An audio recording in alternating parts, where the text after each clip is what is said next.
from the Aahil blog, and today we're here to read Prophet Ismail's Great Sacrifice, stories from the Holy Quran. These are all amazing stories for Ramadan. Because we can't get together, all because of coronavirus, please, we can at least communicate online on Facebook, Instagram, and every other thing. So please, ladies and gentlemen, please read our stories, please listen to our storytellings and enjoy them. We also have lots of activities on ScaryAmmi. Check it out. Assalamu alaikum, I'm Rania and I'm actually from two blogs, Aahil and ScaryAmmi. So today I'm here to read Prophet Ismail's Great Sacrifice. These stories are amazing, and how Aahil said we can't communicate like to going to each other. Why not communicate like when we are reading on social media? And also check ScaryAmmi.com and Aahil.com and Sharan.com. Sharan. So let's start now. I hand it over to Aahil. Okay. Prophet Ismail's Great Sacrifice. Ismail was the eldest son of Ibrahim. He was born from Hazrat Ismail. Allah instructed Ibrahim to take his wife and his son to Hijaz. It was a desert in Arabia where the city of Makkah stands today. Hijaz was a barren place.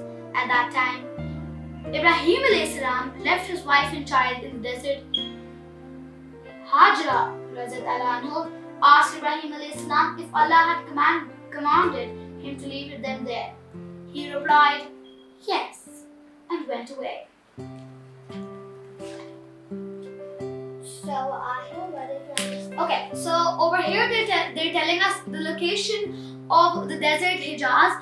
It was in Arabia where Makkah stands today. Okay, so it was a really huge desert. Okay, and then Hazrat Ismail was the son of Ibrahim. So on this page they're telling the introduction that who is Ismail, who is the dad of Ismail and everything. Let's move on to check out what happens. So after Aahil stole that page, after a while, Ismail was thirsty, and Hajra had run out of water. She ran 7 times between the hills of Safa and Marwa. She was looking for help. She was unsuccessful in her struggle. However, as the child started kicking the ground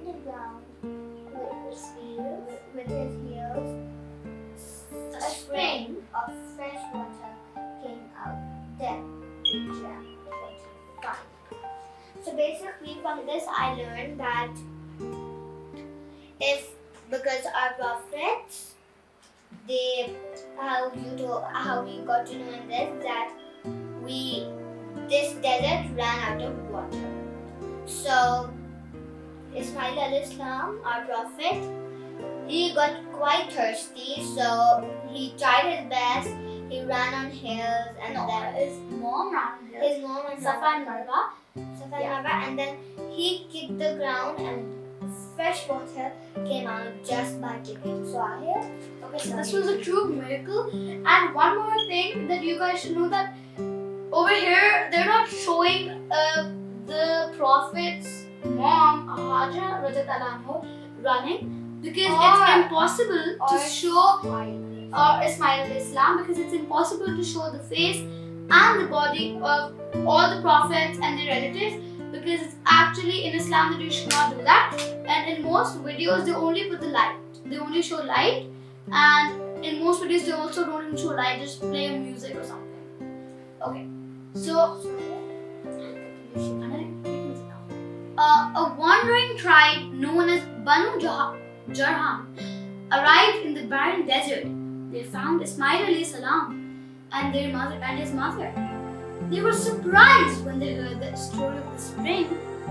They knew that they had been no such spring at that place before.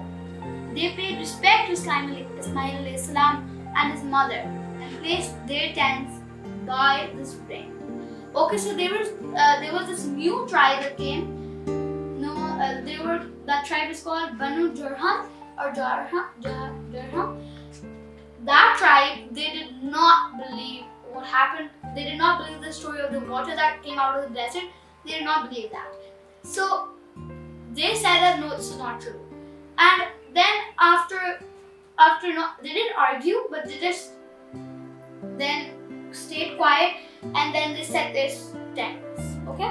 So I have a question for you for that page. Do you think that the first page and the second page was true? The first and the second page? Yeah. The spring of the water. Yeah. Do you think it's okay? true? Rania, no one okay, fine. It is written in the Quran. It is written in the Quran, and people who have gone from this world have already because Allah Ta'ala knows everything. He has written in the Quran in these stories. That is how we know about these stories. Okay, so you know that it's true. Obviously, it is true. Yeah, so I have written in the Quran, and as Muslims, we believe that this is true. So I also think that this is true because how it's written in the right beginning of the story from the Holy Quran. So I believe whatever is written in the Holy Quran is true. Yeah. So I have to read this page? Yeah. So everybody, now I'm going to read this page. Ismail was very young when his father saw in a dream that he sacrificed his only son to please Allah. He saw the same dream for 3 nights. He told Ismail about it. Ismail replied that it must be a test from Allah. He said to his father that he's so willing to be sacrificed for Allah. Okay, so basically I learned that Ismail's father saw this dream, and I think that when prophets see a dream, it's actually true. Okay, Rania, I don't know. Yeah, you're right. Yeah, so because I would go to Quran classes, and I remember that this story that don't tell it out, Rania. It's a story. Okay, I won't tell it out, but I'll tell it at the end the way I know. So I know. Okay, so what I also understood in this page was that the father of Ismail Islam he saw a dream for 3 nights. Like, okay, 1 night fine, but 3 nights and the same dream. That was something serious. So it was the same dream. Okay. Okay, so I hold it. So both of them then set out for a quiet place. Ibrahim alayhi salam took his son Ismail alayhi salam to Mina. Okay. Ibrahim alayhi salam laid him on the ground. The son obeyed his father's instructions. Okay.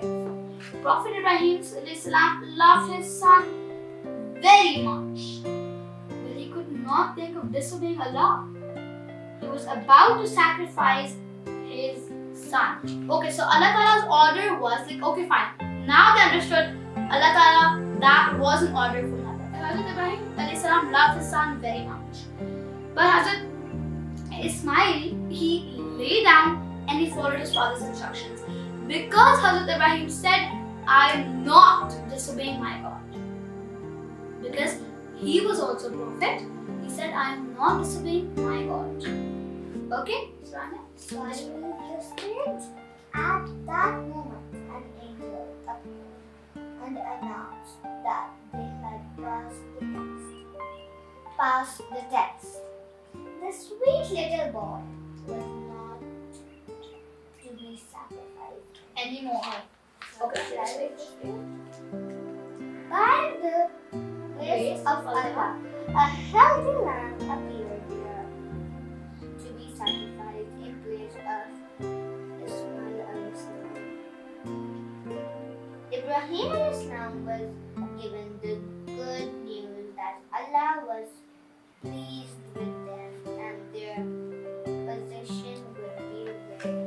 Okay, now explain what you learned in this way. So I learned that if Allah Ta'ala gives you a test, complete it.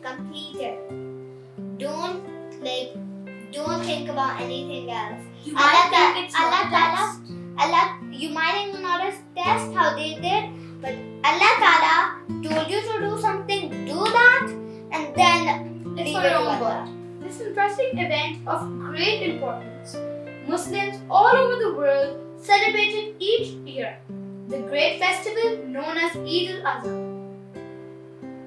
is celebrated in the memory of Prophet Ismail's historic sacrifice. As I said, this is done. Okay, so I think this was the end. We don't want it to be too long. Please watch our other storytellings. Bye bye. Have fun. Wash your hands.